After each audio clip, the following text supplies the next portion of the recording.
Hey, welcome to Ridge Church Online. Glad that you're joining us today.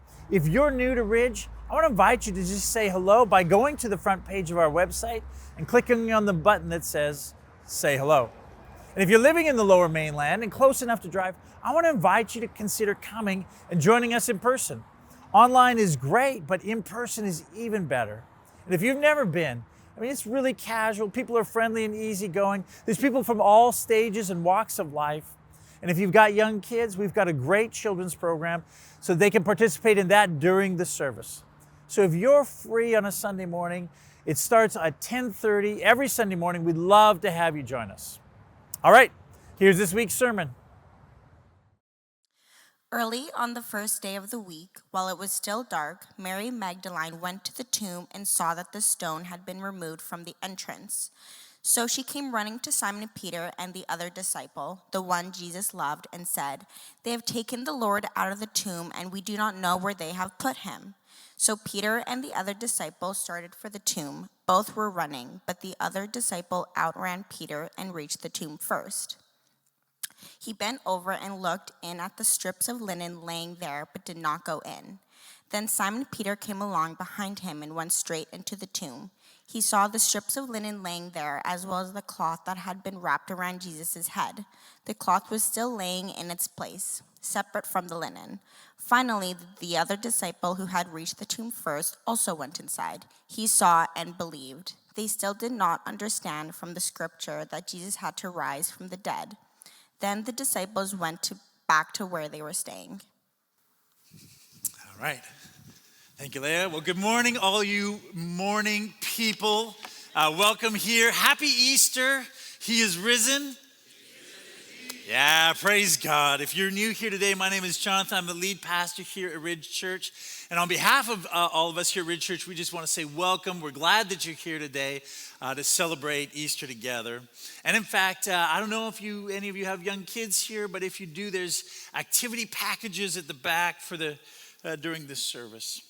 Well, we just saw Mandy's story of how she came to faith. It's such a beautiful story, profound story, and it's how her faith in Jesus changed her life. And that story, or some version of it, could be told and retold literally millions and millions of times by people who have put their faith in Jesus, who have found new hope and new life through him.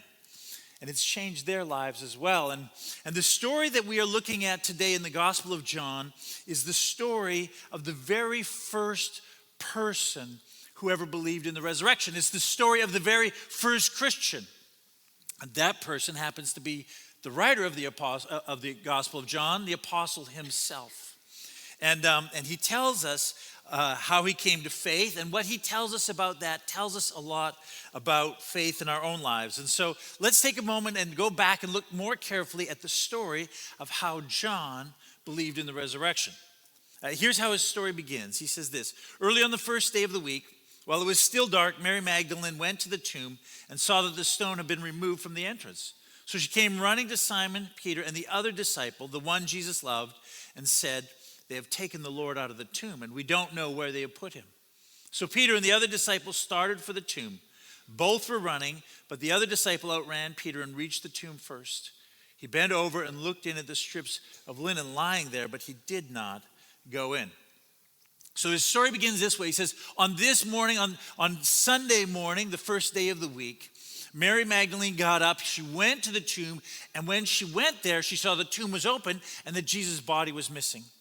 And she rightfully freaked out and ran back to get Peter and, John says, the other disciple. By that he means himself. He refers to himself as the other disciple. And he gets Peter and John, and they come racing back to the tomb to see what in fact happened.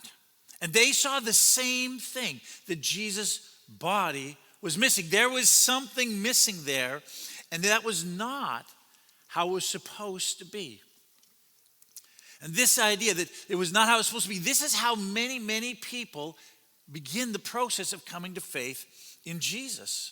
They realize that something in their life is missing. Somewhere, something in their world does not line up with the way they just intuitively know that life should be. So for instance, Mandy in her story, she said that she ended up in this really dark place, and she realized that what was missing in her life was a sense of peace and a joy. That sense that something is missing, that sense that something doesn't line up with the way that life really is all about, that's a fairly common experience for many, many of us who have put our faith in Jesus.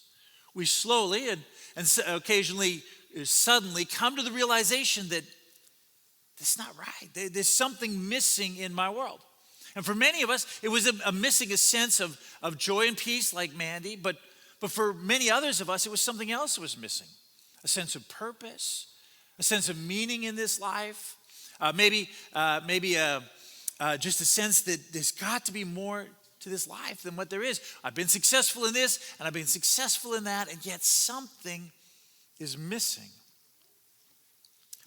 You know, we live in a world where we are told over and over and over again that everything that we can know, everything that there is only what we can touch and taste and feel and figure out in a science lab.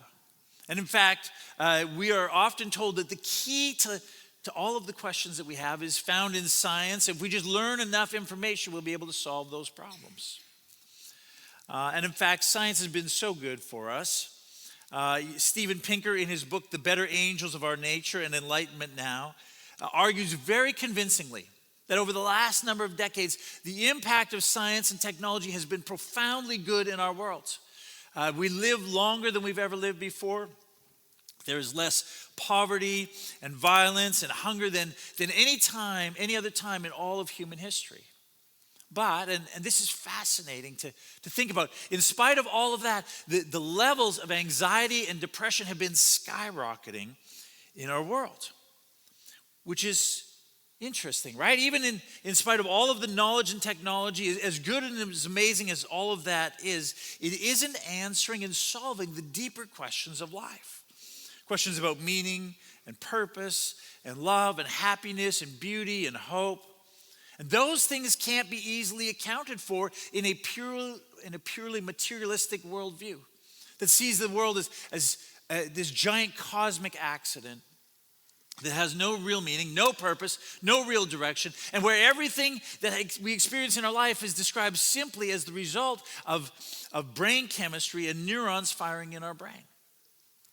And we just know that can't be all. Something is missing. And more people are coming to that realization.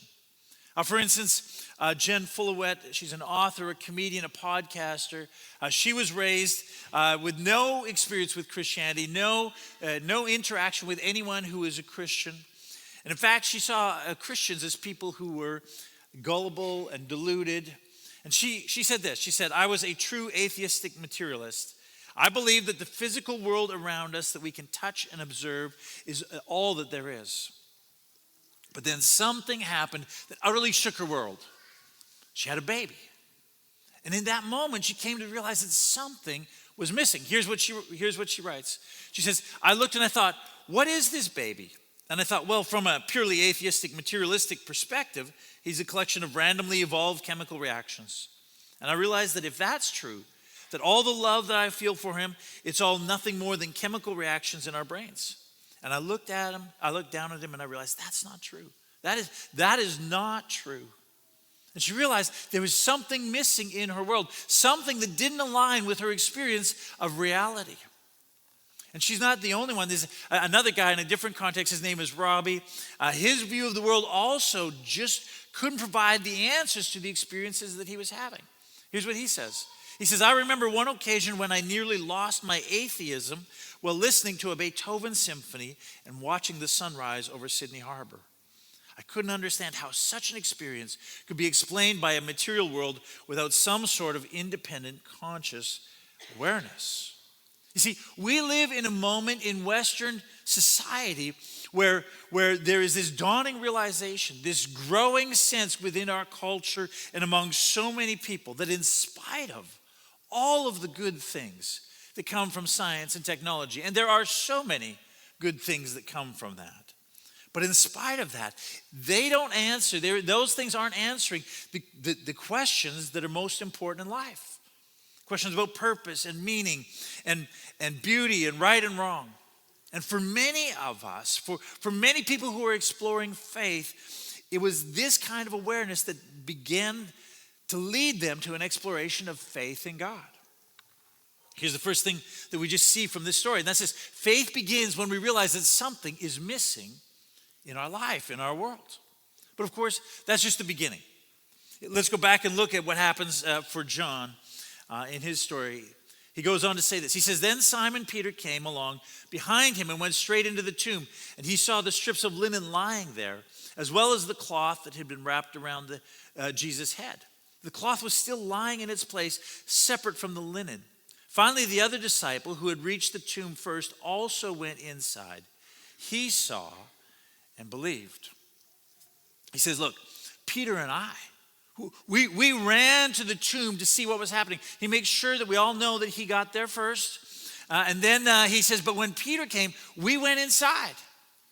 And he says, and we looked. And we saw that the linen that had wrapped his body and around his head was neatly folded exactly in that place. And he says, in that moment, I saw and I believed. We say, well, now what's going on here? Because it sounds like he came in, he saw the linen lying and said, oh, I guess Jesus is risen from the grave. But that's not what John is saying. See, if you read the Gospel of John, all through the John, when he talks about seeing something, he uses a Greek word, blepo, or blepe, which literally means exactly what it says, to look or to see. I saw this, I saw that. But here, in this moment, when he says, I saw the linen, we saw the linen. I saw and believed. He uses a very different Greek word. He uses the Greek word theoro, from which we get our English word theorize. In other words, when they entered into that empty tomb, and saw those linens there, he didn't just look, he looked. He thought about it deeply. He theorized. They pondered. They questioned what was going on because what they saw didn't make sense. You see, in that day when a body was buried, it wasn't like today where we dress them in the kind of clothes that people regularly wear.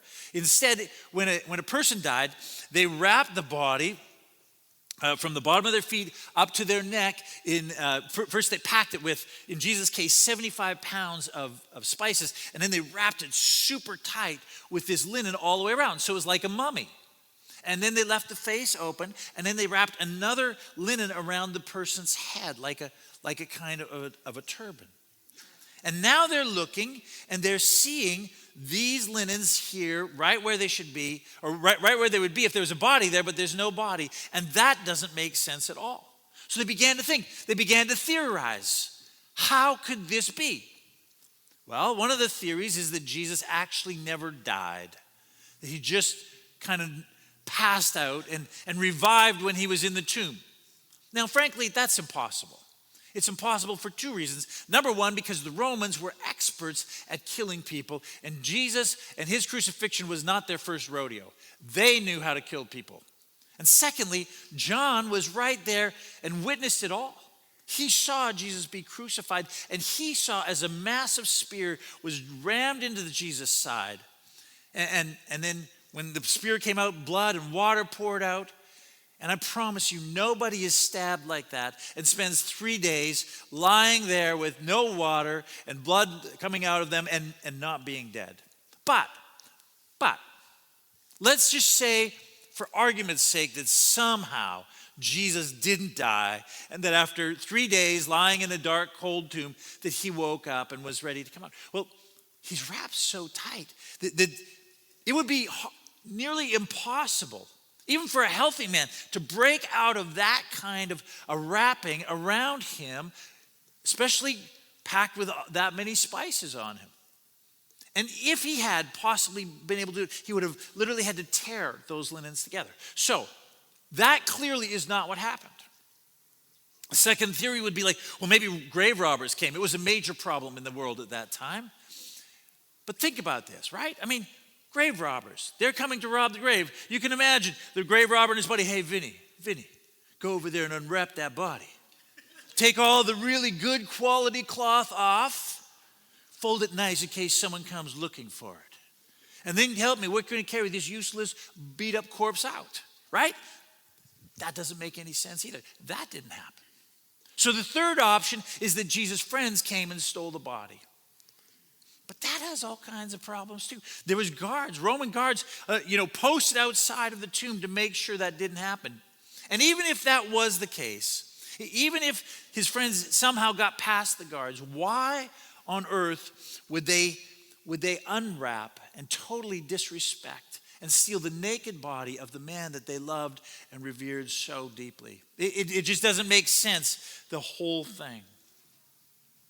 And see, Peter and John, they're standing in the empty tomb. And as they theorize all of the various options, every non-supernatural explanation is slowly being eliminated. And as author Conan Doyle says through the mouth of his most famous character, Sherlock Holmes, when you have eliminated the impossible, whatever remains, however improbable, must be the truth. See, here's the thing about faith. Faith is not blind. In fact, true faith is always, always rational. It's thinking, it's reasoning. Of course, it's more than that. It's more than just thinking and reasoning, but it's never less than that. In the context of Christianity, faith means looking at the world and asking, how do I account for this? How do I account for the complexity and the beauty of this world, of the universe without God? How do I account for human life, for human nature, for all that exists without God? How do I account for the resurrection without God? See, Peter and John, as they stand in the empty tomb, they thought and they thought and they thought very carefully about the options and all of what it means. And that's been the case all throughout history. You know, faith in Jesus is not throwing your brain away. In fact, it's quite the opposite. It's based on careful thinking and strong reasoning. Jen Fulwillet, the atheist who was an author and a podcaster who had the baby, she began to explore faith, and she realized she had very wrong perceptions about Christianity. She said, I kept meeting very thoughtful, very intelligent Christians. And I came to realize that some of the greatest minds in all of history, guys like Augustine and Aquinas and Descartes, had been deeply Christian people. And they approached Christians of faith in an incredibly intellectually rigorous way. And whether you're a Christian or not, if you have never really thought of Christianity in this light, you will find that there are very good, very strong arguments for putting your faith in God. There's this podcast, it's called Unbelievable. It's a great podcast. It's debates between Christians and atheists. And one of the listeners actually wrote into the podcast. He said, my name is Nico. I'm a lawyer, so I love this debate format. I love it because nobody can get away with a soft answer. They have to back everything up. And he wrote this. He says this about the podcast. He says, not only was I blown away by the fact that the Christians in these debates weren't the indoctrinated idiots I'd been led to believe, or the fact that there were logical arguments for the existence of God, but I found myself siding with the Christians in these debates, having expected the opposite to happen. See, lots of people are surprised, even Christians, to know that there is a deep, rich, powerful, rational, logical, intellectual foundation to all that we hold and believe. And this tradition goes back to the very first Christian, to the Apostle John himself on that resurrection morning. But that kind of rational, intellectual foundation of our faith is not in and of itself faith. It's a necessary ingredient, but there's another step that is necessary. True, genuine faith requires us to move beyond that and to make a personal decision. See, at some point, if you want to have true faith, it can't just be rational and intellectual. It has to be, you have to cross the line. You have to make it personal. You have to own it. You have to believe into it, live into it. In fact, that's what John says happened to him in that moment. He says this, he saw, he thought, he considered it all. He thought very rationally about it. He says, and then he believed. In that moment, he makes a choice to believe. He still doesn't understand everything perfectly. In fact, in the very next sentence, he's going to explain that. He says, I didn't get it all, but I knew enough at this point that I was going to believe in the resurrection of Jesus. And that's how a person comes to faith. And it's important to think about, because since the Enlightenment in the Western culture, there has been this growing distance between reason and religious experience in people's minds. See, in our culture, we trust dispassionate, cold, hard science, data, and logic. And we get kind of suspicious of feelings and instincts and emotions. But that's kind of a false dichotomy. We need both of those things to be human, to make great decisions, right? I mean, when it comes to faith, we need the analytical side. We need to think very carefully and intellectually about our faith. But we also need the other side, the other part of our personality. And there's a part of our brain, of our personality, that responds to art and music and love and relationships, that cause us to have awe and wonder and fear and loathing. And that part of our brain, that part of our personality is important too. It's the part that we call emotional intelligence or intuition. And you need both the analytical side of yourself and that kind of emotional intelligence, intuition, when it comes to making the biggest, most important decisions in your life. Like, for instance, getting married, right? Let's say you decide, hey, I want to get married, but I don't know if I could trust the emotional, intuitive side of me, so I'm just going to get married based on the analytical, rational side. And so you find the person that you like, and you're like, you know what? I'm going to marry this person. So it's kind of time to get engaged. You take them out for a nice meal, and then you get down on one knee and you say, would you marry me? And she says, yeah, I would love to marry you. And they're so excited, happy, kiss, kiss. And then you say, you want to know why I want to marry you? She's like, yeah. And you pull out a piece of paper. You say, well, you have a good education. You have high earning potential. You are the right age for childbearing. You are very organized. I mean, you can imagine that will not go well for you, will it? Right? It's not just an analytical sort of, rational thing. There is an intuitive side to it. There is an emotional side to that whole process. Now, those other things, education and career and all that no doubt played a part in your decision to marry that person. But if that's the only thing that you look to, you're not making a proper, full decision. And we know that when it comes to love, it has to be both that kind of, here's the things I like, and here's my heart is in it. We understand that when it comes to love. But that's also how it is when it comes to faith in Jesus. You will never answer every question. You will never cover every angle. You will never prove everything beyond a shadow of a doubt in order to come to faith in Jesus. At some point, you just have to believe. You just have to say, I know enough. And I just know that this is what it is. And then you step in and you commit and you believe. And then it becomes personal. And then it becomes real. Then you have real faith, because it will affect now how you live your life. And sometimes in very scary ways. It's like this. Imagine that you're in a foxhole in World War I. And you know that anytime that you stick your head up, someone on the other side is looking to shoot you, to get you.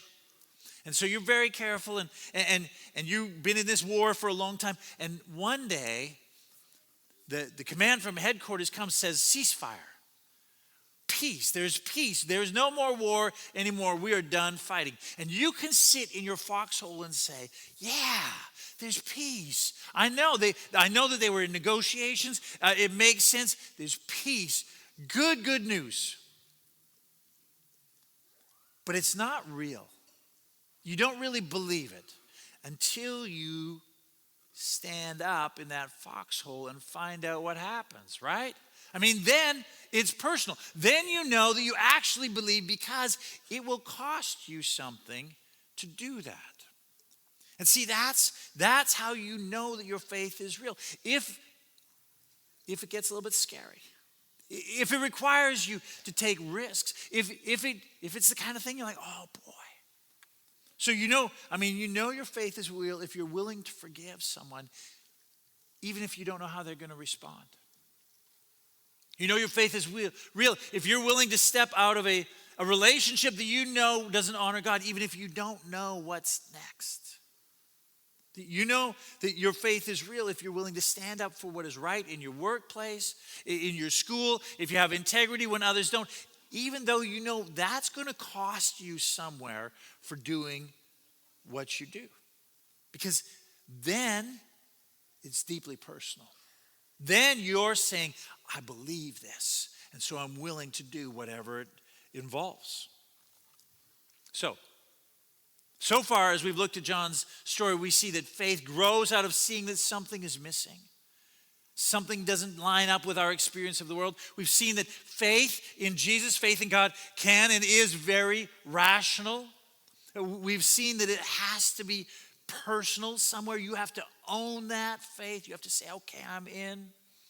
And now we see one more thing here in this passage about what true faith is. And that's this. Faith that is real, it grows. Listen to the very next line that John says here. He says this, they still did not understand from Scripture that Jesus had to rise from the dead. He says, look, me, Peter, the other disciples, we still didn't understand that the resurrection was part of God's plan.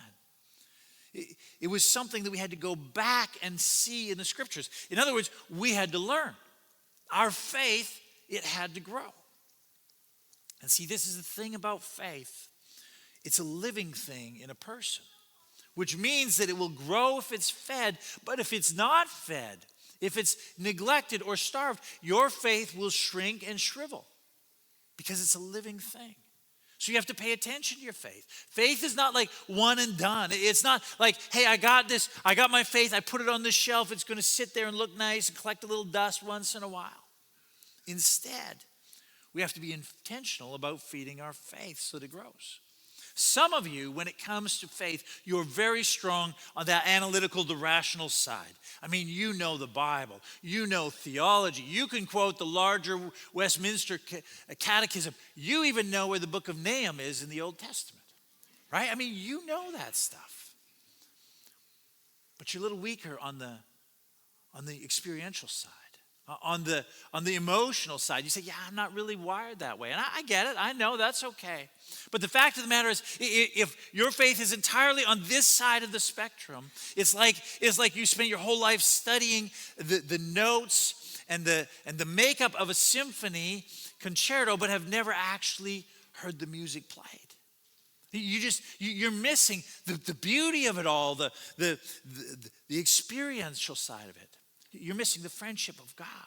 You're missing just the hearing him speak into your life and walking with him daily. And if that's you, if you say, my faith hasn't been growing so much lately, you need to press into this side of your faith and say, in this next season, God, I want to learn how to hear you. I want to learn how to have you speak into my life.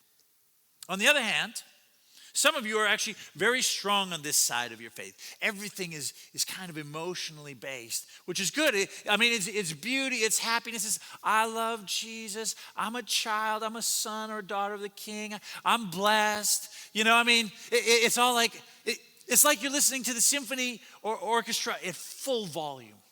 And you're hearing it all and taking it is so beautiful. But you've never stopped to understand that the symphony flows out of this intricate, very mathematically beautiful set of notes. And the danger is that if all of your faith is only on this side of the spectrum, that if you hit a bump in the road, if you hit a crisis in your world, you haven't built a solid, analytically well-designed, rational faith in your world, and therefore you will have a crisis of faith in your life. And if you say, I'm kind of on this side of the spectrum, then if you're going to grow spiritually, the place that you need to do it is over here. You should consider signing up for one of the Bible studies that we're going to offer that start not tomorrow, but the Monday night afterwards, or sign up for the Bible course, which will give you kind of a big picture of what the Bible is all about. or sign up for a Bible study fellowship somewhere, or just get yourself a study Bible. And when you read the Bible, don't just read the story, but stop and read the notes and understand how deep and how rich and how much there is behind all of this stuff. And get a deeper understanding of how strong and how sophisticated and how solid our faith is. And if you've never really explored faith, if you just been kind of this hazy thing like God and Jesus and the cross, if you've never really explored faith, then I want to invite you, I want to challenge you. You should look into it. You should explore it more. Because what you'll find, if you've never really looked, it'll blow your mind. And if you're like, well, I'm not sure where to start. Well, you should do what Mandy did. I mean, she got a Bible and she just began to read. She read the Bible. Because the Bible is the primary place where we learn about who God is. He reveals to us who he is.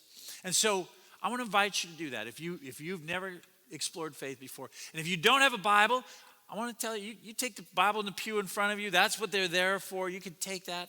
Or you can download a free version on your phone. It's called the U version. No strings attached. And then just start to read. Or if you don't like reading, and some people don't, on the app, you can have it read to you while you do your chores or run or drive or whatever it is. And the place to start is with the story of Jesus. Pick one of those stories, Matthew, Mark, Luke, or John, and just begin to hear the story of Jesus. And of course, come to church. Because every Sunday, we open the Bible and we read part of what it says and we talk about what it means about who God is and how it applies in our life. Because see, here's the thing about faith, true faith, genuine faith, the faith that literally hundreds of millions of people from every corner of the globe and from all walks of life, the faith that they have, the faith that we have is rational, it's personal, it grows, it's living in us, but ultimately it rests on what John experienced on that day in the empty tomb, that Jesus is alive. That he not only died, but that he conquered death, and that he rose on the third day, and that he lives. And because of that, we can know God. Because of that, we can have a friendship with God. Because of that, we can have new life in him. And all over the world, literally all over the world, in every corner of the globe, all kinds of people are discovering this new life in Jesus. And it's happening here too.